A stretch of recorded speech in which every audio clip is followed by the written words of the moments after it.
প্রেম ছাড়াই জীবনটা ভালো চলে আমার মনে হয়, কারণ প্রেম করলে অনেক সময় দিতে হয়।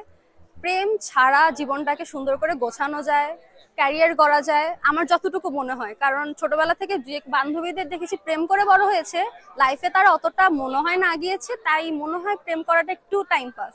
কোনো পাইনি প্রিয় মানুষ, আসেনি লাইফে এমন কেউ যাকে প্রিয় মানুষ হিসেবে গণ্য করা যায় বা তাকে বলা যায় যে প্রিয় মানুষ, এখনো পাইনি। তাই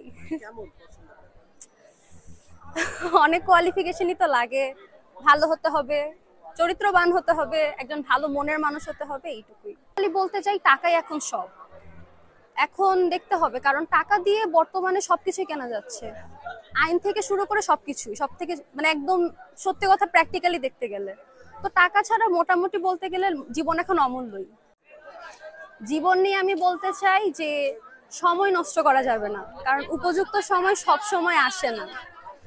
আর সময় নষ্ট করলে পরে যে অনেক পস্তাতে হয়, সেটা হোক পড়াশোনার ক্ষেত্রে, ক্যারিয়ারের ক্ষেত্রে, যে কোনো ক্ষেত্রেই হোক। হয়তো কোনো কাছের মানুষকে, কারণ তারা ছাড়া তো আমার মনে হয় না সেই নাম্বার ফ্ল্যাশ হবে। ফ্রেন্ডদের মধ্যে কেউ মজা করে করেছে, হতে পারে। করে ভাইকে, মানে আমার কাজিন আছে, তার সাথে আমার মানে দুষ্টামিলি সম্পর্ক, তো হয়তো ওকে। ছেলেদের মন তো এলাকা ভেদে ভ্যারি করে না, সব ছেলেদের মন ভালো হতেই পারে, সেটা আসলে জেলার উপর ডিপেন্ড করে না। তো আসলে জেলার ছেলেদের দোষ দিয়ে লাভ নেই। আই থিঙ্ক ছেলেদের মন সবারটাই ভালো, কিন্তু যেহেতু আমি চাটগাইয়া, তো আমার চিটাগংয়ের ছেলেদেরই বেশি ভালো লাগে। লাল গোলাপ, কারণ লাল রং হচ্ছে ভালোবাসার প্রতীক, আর আমি মানুষকে খুব ভালোবাসতে পছন্দ করি এর জন্য। কারণ আমি চাটগাইয়া, তো চাটগাইয়া ছেলেদেরই ভালো লাগে। চিটাগাংদের অতিথি আপ্যায়ন তো অনেক জোস। চিটাগাংয়ের সবকিছুই জোস, যেহেতু আমি চিটাগাংয়ের মেয়ে, কারণ চিটাগাংই পছন্দের অনেক, আর চিটাগাংয়ের মানুষও ভালো লাগে, জেলাটাও অনেক পছন্দের। ছেলেদের মনে একটু চঞ্চল, কজ এক জায়গায় তো মনে হয় না মন স্থির থাকে, তাই মনে হয় ছেলেদের মনে একটু চঞ্চল। মেয়েদের মন ডিপেন্ড করে, যদি মনের মানুষ পেয়ে যায় তাহলে স্থির, না পেলে তো মেয়েদের মনও চঞ্চল।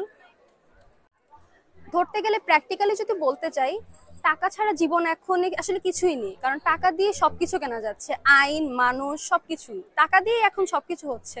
তাই আমার কাছে মনে হয় টাকা ছাড়া জীবনের এখন কোনো মূল্য নেই। আমি একজন বই প্রেমী, তো ক্রমশই বইটা কেনা হয়। অনলাইন থেকে অনেক কেনা হয়, কিন্তু অফলাইনে বইমেলায় ঘুরে বিভিন্ন জায়গা থেকে বই কেনাটা একটা অন্যরকম আনন্দের।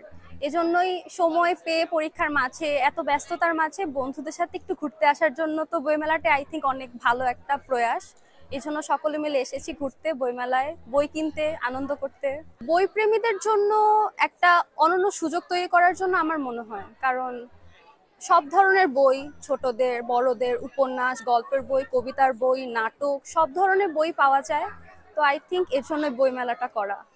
ফাল্গুনের আমেজটা এখনো কাটেনি, ফাল্গুনের আমেজটাকে ধরে রাখতেই শাড়ি পরে সবার সাথে একসাথে বন্ধু বান্ধব সবাই মিলে আসাটা।